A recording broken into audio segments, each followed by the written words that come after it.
Debonair. Okay. Good, y'all. Got out the notification came for hitting the like button. And if it didn't even start yet, y'all are village ones in it. I appreciate you anyway.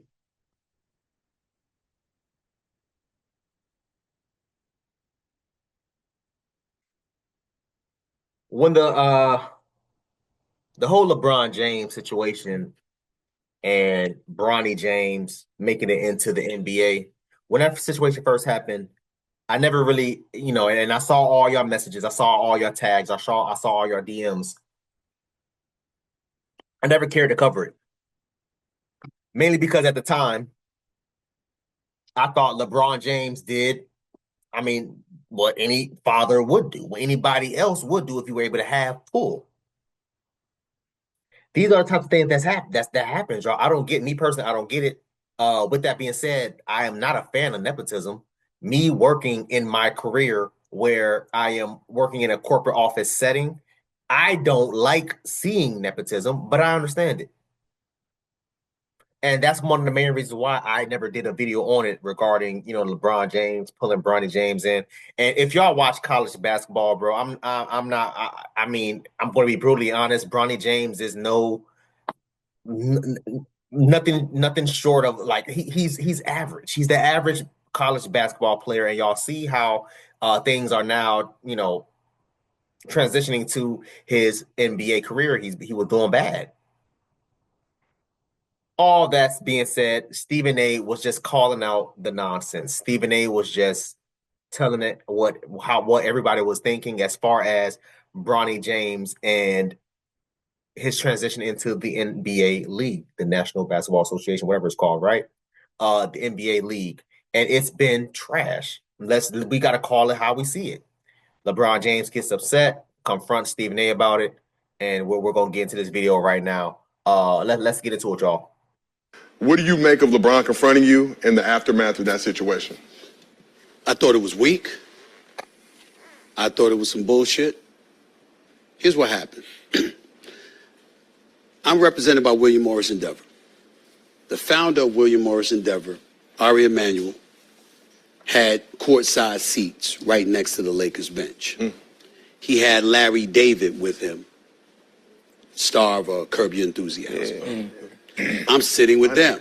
I get there in the first quarter.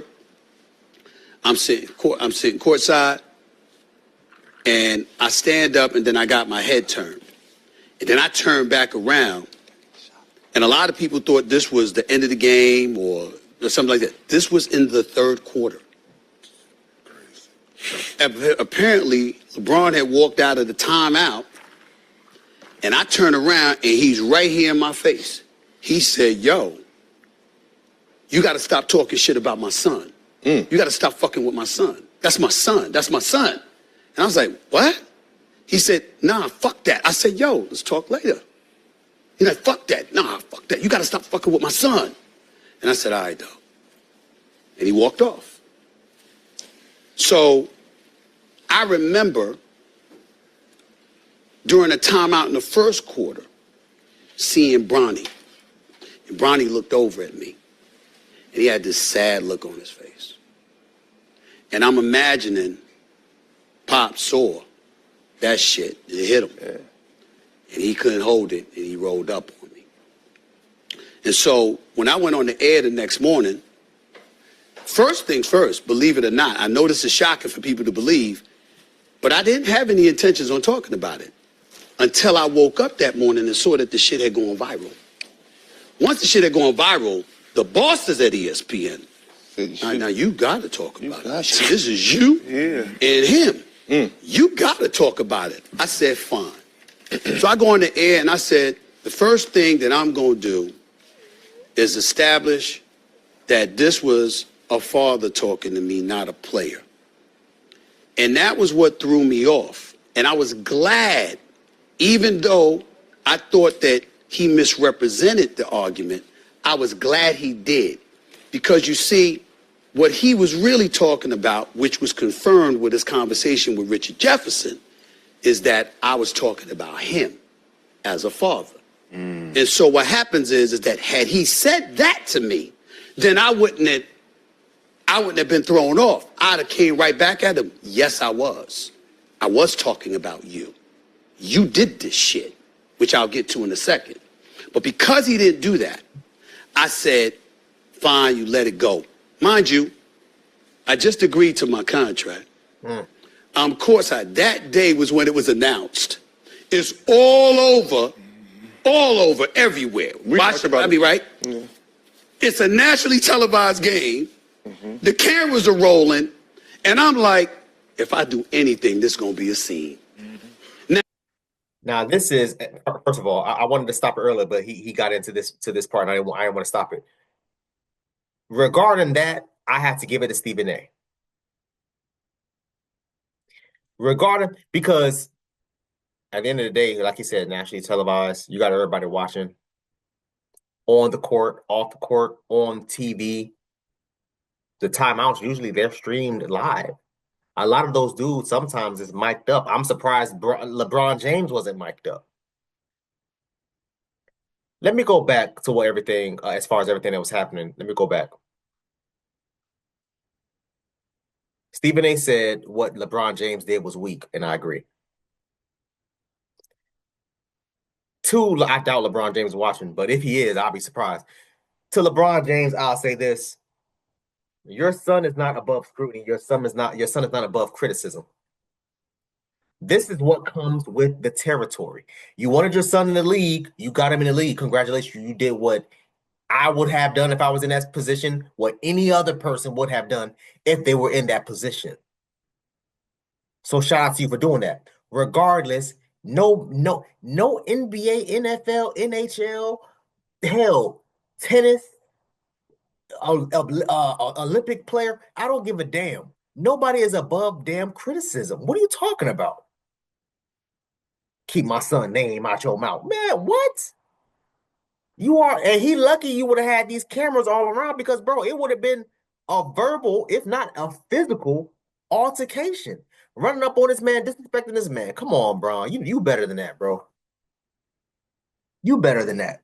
And I agree with what Stephen A said because it was weak.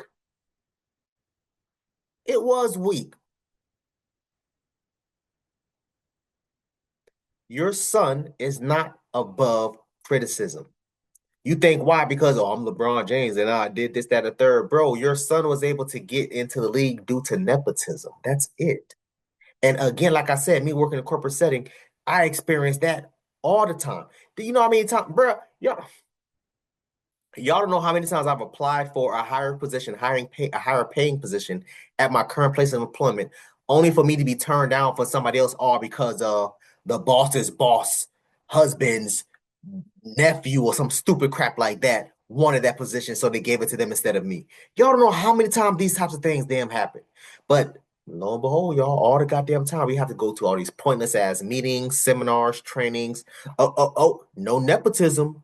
No nepotism. What are you talking about? These things are happening in the NBA, the NFL, in my goddamn jobs, and everybody else's goddamn jobs. What are we talking about? What are we talking about? This has been happening. So again, like I said, I ain't got nothing negative to say about LeBron James doing that. What I have something negative to say was him pulling up on damn Stephen A like this. That again, like he said, was weak. That said, moving on. What else Stephen A said? Yo, this was a father talking to me. That's a whole nother damn scenario. I get it. But at the same time, whether that's your son is old enough now to defend his own self. Damn, LeBron. Your son is able to defend his own self. And if you were true to yourself and true to the game, you would admit and say, "Hey, listen, I ain't gonna lie, what Stephen A said was correct. My son needs to get it together. I got him this far. I got him to the water. He now has to drink. He got to get back in that gym. He got to get back on that court. He got to come back and do ABC 1, 2, 3. That would have been a real damn response or answer. But pull up on this man at a goddamn game, and right after this man just signed his damn, I think he signed like $100 million or something like that for like 4 years or something like that. I can't remember. signing a $100 million deal. Come on, bro. You tried to catch this man damn near got caught off his pivot, and shout out to Stephen A because most dudes would not have been able to respond like that. Getting all up in somebody's face, cussing, oh, F that, bro. Who are you talking to? I don't give a damn if Bron James how tall is he? 6'10, 6'8, something like that. 240. No, bro. I'm telling you right now, I'm gonna catch you with one and you're gonna feel me. That's it. That's it. Win, lose, draw. Because again, especially if you from the hood, bro, we don't what? You can't be pulling up on another grown ass man like that. Oh, because of what? Because of words? Because of some things that I said?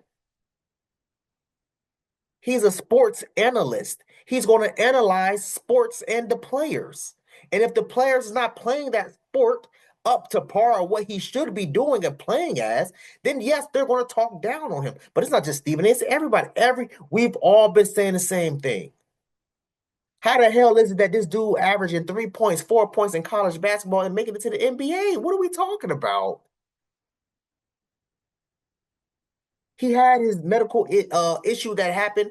Thankfully, this man was able to literally walk away from that, no pun intended, but was able to walk away from that, but was able to go back to playing basketball after having, I think he had a crazy ass heart injury. Nothing else more needs to be said. Now let me run this back a little bit, but let's get up out of here. Courtside. That day was when it was announced. It's all over, everywhere. Watch, I be right. Yeah. It's a nationally televised game. Mm-hmm. The cameras are rolling, and I'm like, if I do anything, this is gonna be a scene. Facts. Now, we can sit up here in front all we want to and act like we don't work for somebody. Damn it, I work for Walt Disney. And if I had gotten into some shit with him at courtside right there at that moment, no matter how right I would have been, it would have been wrong. Yep. And I was like, I'm not going to do this. But once I saw the tape of him talking to Richard Jefferson Saturday night in Boston, that was when I got really pissed because that was confirmation. Shout out to Stephen A, man. And let me say this because I don't always agree with the things that Stephen A says and or does when it comes to sports and other things. But here I have to agree with him 100%. I have to agree with him 100%. And kudos to this brother because this is the perfect example of being able to know what you to know what you are, who you are, what you are, and where you are. True situational awareness. Shout out to this brother here, man. Shout out to him. Because I don't know. I mean, again, I'm trying to put myself in Stephen A's shoes. If I just signed $100 million deal, I ain't trying to mess that up. $100 million. What? Most people will never make $100 million. Hell, most people won't even make $1 million, let alone 100 of them. But no, seriously, bro, true example of someone knowing thyself and moving accordingly. Staying in their, not letting somebody move them about their pivot, staying in frame. Perfect example. You can agree or disagree as far as what Stephen A has been saying regarding Bronny James or whatever the case may be. That's cool. That's fine. But at the end of the day, what this man did that day,